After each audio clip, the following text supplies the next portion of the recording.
What do I study to become an international lawyer? 2 seconds.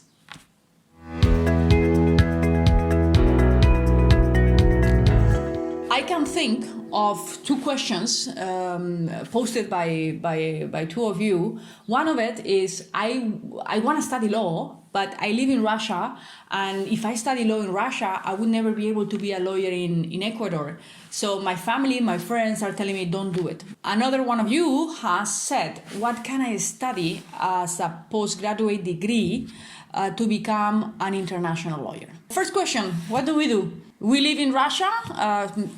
Perhaps someday we will go back to Ecuador. Should we study law? Yes or not? What would you do? It's a tough one. I can tell you, I've been there. I was living in the US and I wanted to be a lawyer. I had a true passion for law. But of course, I was from Spain. I was there for a few years.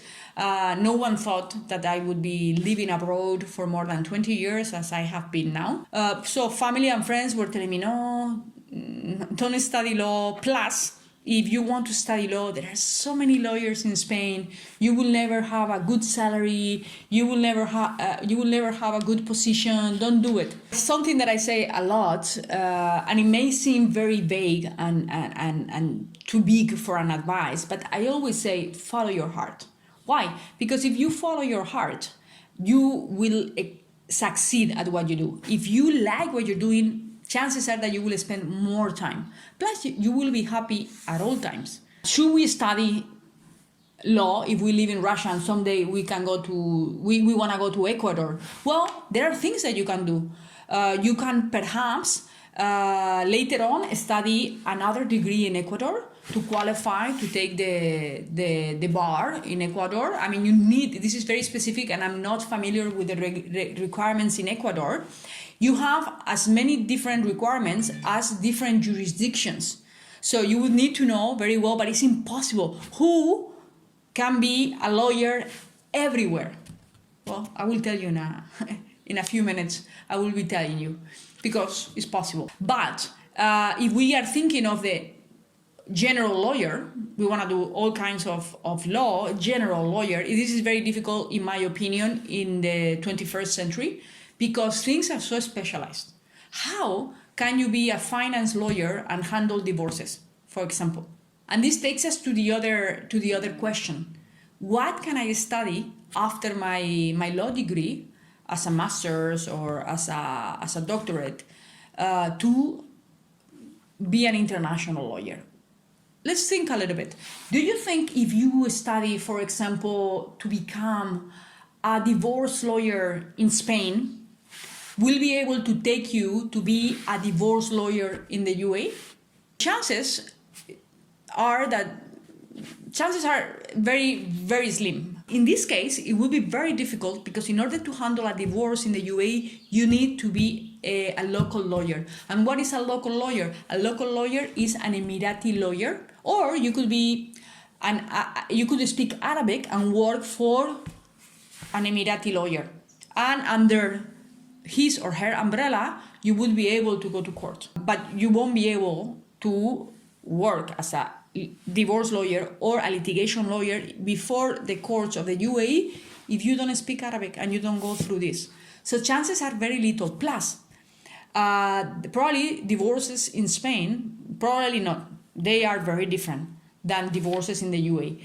Think that in the UAE we have Sharia law. Sharia law affects heavily personal laws. So a lawyer specialized in divorces in Spain would really find it difficult to be a divorce lawyer in the UAE. You could be in the middle. You could help international clients to digest the facts of the case in order for the local lawyer to handle it. But it won't be the same, and you would never know as much as a local lawyer. Or if you follow that track and later on you want to build a career on international law, there is always a way. You could build the best law firm in your country to handle international divorces. We travel, we live, we study in other parts of the world, and we mingle with others. So more and more we get divorces, international divorces. So it's not the end of the world. That's why I'm saying if you follow your heart you do what you are most passionate about, perhaps you will end up with a top firm in Europe or wherever you are, specialized in international divorces. So you will have your own path. You will be unique. I was talking about the example of, I can't believe my family didn't allow me to be a lawyer to start with. I had to fight so much. But parents, family, friends, they want us to be safe. And this means, being safe means driving in a big highway with lights and cars. So following the regular track.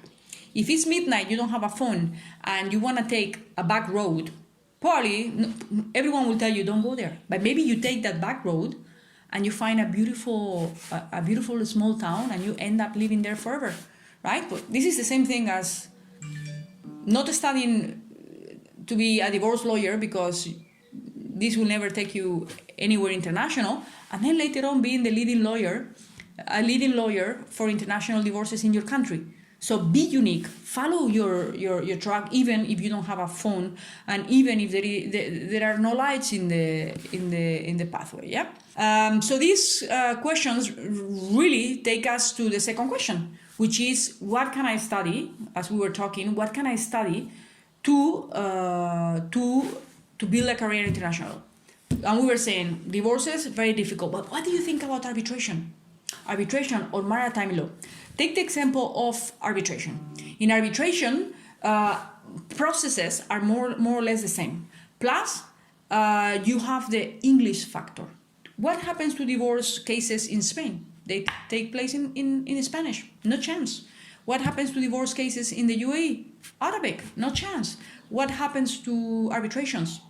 English. 99% of the cases that I have handled are in English. And you invest in a subject that is more international. Why is more international? Because if you have a party, let's take the first question, in Ecuador and another party in Russia, how do you think that they will agree to litigate if they go to arbitration? In Spanish or in Russian? Chances are that in English. Yeah? If you want to be an international contract lawyer, let's take the same example. You're in Russia and in Ecuador. How do you think, in which language are you going to draft the contract? Chances are that in English. And plus, if we also take the example of arbitration, how much do you think that it will take you to move countries? Let's say you are a lawyer in France and you do arbitration and you want to move to the UAE.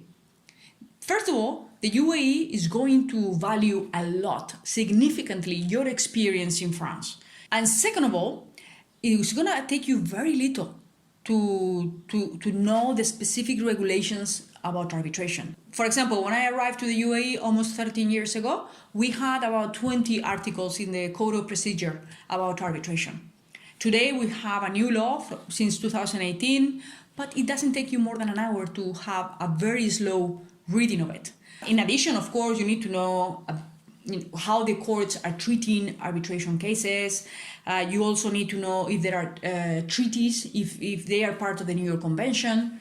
It won't take you the time that it will take you to learn everything from scratch. So it's easy to move things from one country to the other. So voila, if you are in Russia and you want to be a lawyer, find your path, be unique. And if you want to study a master's degree after your law degree, and you know for sure that you want to be an international lawyer, choose an area of the law, a field of law that will happen mostly in English, and it will allow you to move. A suitcase, we're gonna call it a suitcase subject, yeah, like arbitration, maritime law, contracts, compliance, that is a heavily building field of law. Take a look, follow your heart. If I help you a little bit making decisions, if you learn a little bit, if you enjoyed my video, please do like it. Please subscribe to my channel to get to the information as soon as it is out. And please do follow me in social media. I look forward to hearing from all of you with questions. Thank you so much.